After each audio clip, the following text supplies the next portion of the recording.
रुक जा, स्टार्ट हो गए तो जितना हंस तरह सब आवत है ना। अभी स्टार्ट हो गया था। माया जी हंस रही हैं, आ जाइए माया जी इधर। अरे एक अच्छा सा फोटो हो जाएगा ना आपका, ग्रुप फोटो यादगार रहेगा।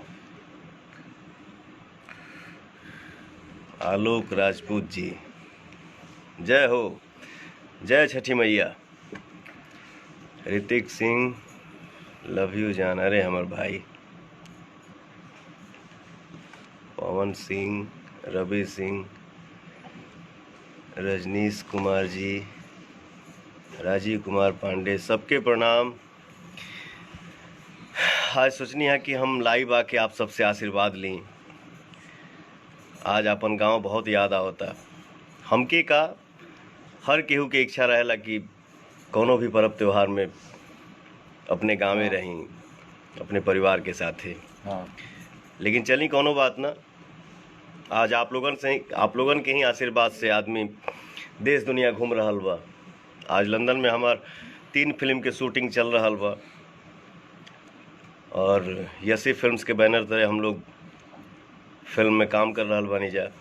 ये देखिए हमारे बॉस बैठे हुए हैं अभय सिन्हा जी। सॉरी, एक सेकंड के लिए पहुंच हुआ होगा।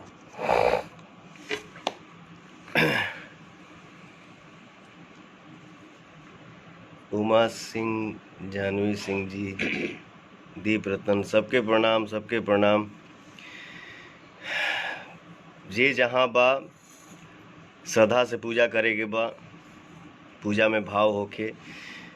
और आज लंदन में भी हमनी के छठ पूजा कैनी है जा, बहुत अच्छा लागल है। और हमनी के जौन पूजा कैले बानी जा, सब आर्टिस्ट, सब कलाकार मिल के, सब कोई साथे बा। हम बानी, हमार छोट भाई खेसारी लाल जी बानी, काजल रघवानी जी बानी, मधु शर्मा जी बानी, सहर आपसा जी बानी, और हमार नई हीरोइन हर्षिका पुनच्चा जी, इंडोला जी, सब कोई, माया जी, महिमा जी, अनन्या जी, सब कोई मिल के हमनी के, जैसे ये हमारा भाई है बहुत अच्छा कलाकार संजय महानंद जी, जय छठी मैया, और अभय भैया, पंकज बाबा, ये हमारे मेकअप मैन साहब मोनू जी, ये देखिए सोनू है, चंद्रू है। तो हमनियों के पूजा यहाँ कैले बानी जा। और आप सब से नहीं हो रहा बाकी रोज हमने पूजा बढ़िया से करी, केहू के कोनो एक दूसरे से परेशानी ना हो। थोड़ा सा जौन समय चल रहा बा वो तनी सा डिस्टेंस बना के रखे के बा, पूजा दिल से करे के बा। और हमनी के भी पूजा जौन कैले बनी जाई। अभी कितना टाइम होता है यहाँ? तब 11 साढ़े 11 होता ना। हाँ, इंडिया टाइम से 7 हमनी के यहाँ अभी कितना टाइम होता हो? 4 साढ़े 4 ना। तो शाम 7 बजे भैया भोजपुरी सिनेमा पर हमनी के जौन पूजा के लिए बनी जा, हमनी के जौन आप सबके आशीर्वाद से आप लोग जे कलाकार बनौले बनी जा, तो हमनी के तनी सा झूमल बनी जाऊ। आप सब देखब जा भोजपुरी सिनेमा चैनल पर, जौना शो के नाम है जय छठी मैया, शाम के 7 बजे। हाँ, वासुदेव जी, सोनाली सिंह जी, रणधीर कुमार, कितना अच्छा लगेला जब हम लोग लाइव आते हैं और हमारे जौन भोजपुरी के फैमिली बा, जौन परिवार बा, आप लोग इतना उत्साह से कमेंट करी ला जा। और इतने भाई हमारे क्यों लिखा था, love you Gurudev, good evening सर जी, इतना हैप्पी छठ पूजा भाई।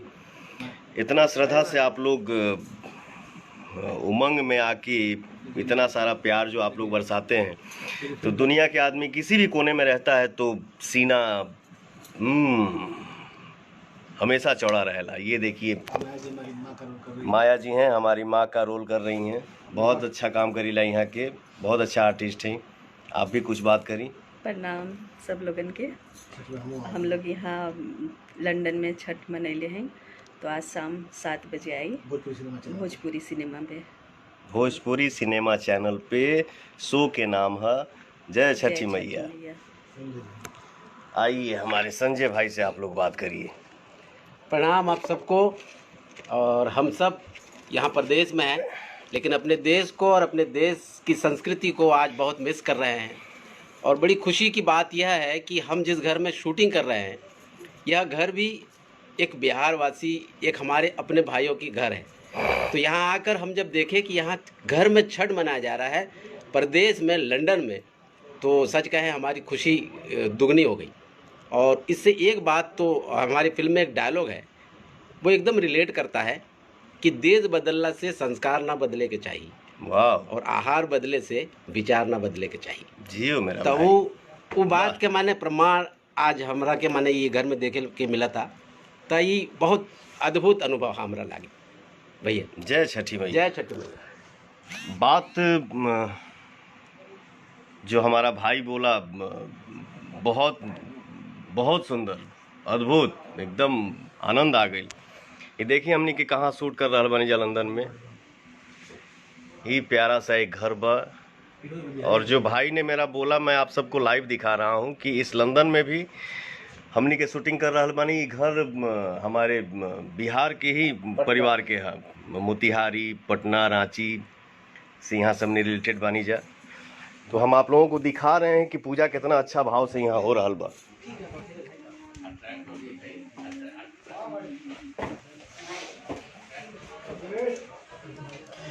मैं अपने पेज से लाइव हूँ और ये देखिए लंदन में छठ पूजा कितना अच्छा से मन रहा बा। ये भैया हमें, ये बाबू है, ये छोटी बहन जैसी है। देखी गाना बज रहा बा और इतना श्रद्धा से ठेकुआ छना रहा बा।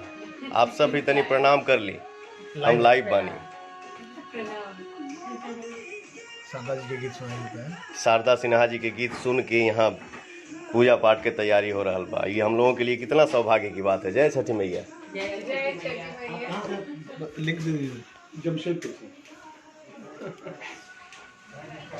तो ये है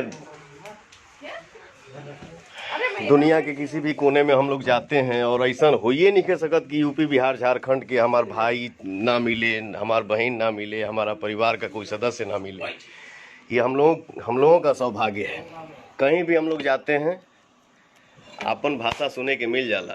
जैसे वो छोटी बच्ची आई, बोली हमके भोजपुरी सीखे के बा, रउआ कैसन बाड़ू, हमके हेलो हेलो हेलो रउआ कैसन बाड़ू लड़की के कहाला, हमके अगर कहबू तो रउआ कैसन बानी हुई। काफ़ी टाइम के बाद मुझे लग रहा है कि हम भी लाइव आए हैं और लाइव आज आइल बने हमनी के छठ के दिन। वाह। तो ये है अपना मिजाज। तो भैया आपके जो एक स्पेशलिटी है, तो आज मैंने छठ के मौका भी है, तब वो छठ के तनी गुनगुना एक ठो गाना हमारा रिलीज भइल बा आज से 3 दिन पहले। और वो गाना के वर्ल्ड वाइज कंपनी से ये गाना के आप लोग, जबकि पिछले साल ही इसका ऑडियो आया था और इस साल वीडियो कैसे कैसे आदमी लिपसिंग करके भेजल, और आप लोग इतना दुलार प्यार आशीर्वाद ये गाना के दे रहल बानी जा। मन एकदम गदगद बा। भैया एक गाना, पवन भैया जिंदाबाद, आप शेर हैं। अरे बाप रे बाप, शेर तो आप लोग हवा जाए। आप लोग बनाते हैं किसी को जीरो से हीरो, हीरो से जीरो। तो मैं बोलता हूँ ना कि भोजपुरी ऑडियंस जो भोजपुरी भाषा के बोलेला, समझेला, सुनेला, वो हमारे लिए भगवान है। ये जब तक सांस पवन सिंह के शरीर में रही तब तक बोली पवनवा कि भगवान आप लोग हैं, आप लोग बनाते हैं, मैं कुछ नहीं हूँ। मैं जो कुछ भी हूँ आप सबका आशीर्वाद हूँ। छात्र नेता हर्षित सिंह, वेरी गुड भैया। अरे भाई, मोनू पांडे जी, उत्तम पांडे जी, प्रवीण शर्मा जी, जयंत प्रजापति जी, गोलू पांडे जी, माफिया किंग छोटू भाई, वाह, लव यू भैया, लव यू भाई। से नाम आवा था ना, एक साथ सबके नाम होबे ना। पूजा लव यू ऑल भाई, राकेश कुशवाहा जी, यशवंत कुमार, अमलेश सिंह जी, सत्यम सिंह राजपूत जी, संजीत पांडे, सलीम सहगल जी, नीरज कुमार दुबे, जितेंद्र कुमार सिंह जी, लक्ष्मण कुमार छूट गई। लक्ष्मण कुमार छूट गई, सॉरी भाई, माफ करिए हमके। आप सब से मिल के, आप सब से बात करके बहुत अच्छा लागेला हमके। बढ़िया से पूजा करी जा। ऋतिक सिंह छोटा भाई है मेरा, किंग भैया, अरे बाबू, शेर सिंह, बाप रे बाप। शो होता शाम को 7 बजे। डायरेक्टर देव मामा निकले बाकी बुलवा देंगे। और हम लोगों का जो शो आज शाम 7 बजे भोजपुरी सिनेमा चैनल पे देखी, ये शो के डायरेक्टर हमारे प्यारे भाई देव सिंह जी हैं, जो वो भी हमारे लाइव को देख रहे हैं। तो हमारे भाई को आप लोग ढेर सारा प्यार आशीर्वाद दीजिए कि मेरा भाई भी खूब तरक्की करे। ये देखिए, ऐसे फिल्म्स के ऑनर अभय सिन्हा जी के बड़े भैया संजय सिन्हा जी आप सबके सामने। सबको प्रणाम करते हैं। छठ मैया की बहुत बहुत बधाई हो। और शाम को 7 बजे देखिए प्रोग्राम। और शाम को 7 बजे Bhojpuri cinema channel. Bhojpuri cinema channel पे हम लोगों जो ने यहाँ शूट किया है, और पवन जी खेसारी जी ने जो मिलकर शूट किया है, उस प्रोग्राम को आप लोग जरूर देखिए। अच्छा पवन जी, आप वो बात बता दीजिए। जय छठी मैया। जय बहुत छठी मैया। बहुत पहले संजय भैया हमके लेके एक ठो फिल्म बनौले रहन, जौने फिल्म के नाम रहे गठबंधन प्यार के।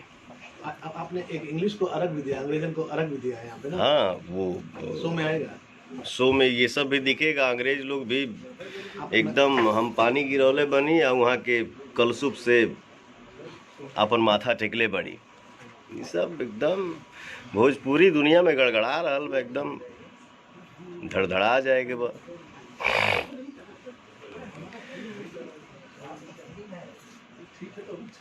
आप सब प्यार दुलार आशीर्वाद दी, बिल्कुल आशीर्वाद दीजिए मुझे। छठी मैया की कृपा आप सब पे एकदम बनल रहे, आप सब पे भी और हमरों पे भी, कि हम सब भाई, हमारा पूरा भोजपुरी परिवार एकदम हमेशा खुश रहे, हमेशा तरक्की करे, और जे जौने लाइन में बा अपने अपने काम में एकदम मगन रहे, व्यस्त रहे, मस्त रहे। तो शो के आप लोग देखी जा, आनंद उठाई जा, आप सब भी खूब बढ़िया से पूजा करी जा। फिर हमनी के मिलल जाई, तनी शूटिंग करे के बा, यहाँ बहुत जल्दी रात हो जाला। जरूर याद रखें शाम को 7 तो आप लोग ज़रूर याद रखिएगा, आज शाम 7 बजे भोजपुरी सिनेमा चैनल पे हमनी के शो देखिया जा, जौना शो के नाम है जय छठी मैया। जय छठी मैया। जय छठी मैया। कोनो अगर गलती भइल होके ए भाई से, तो माफ़ करिए जा।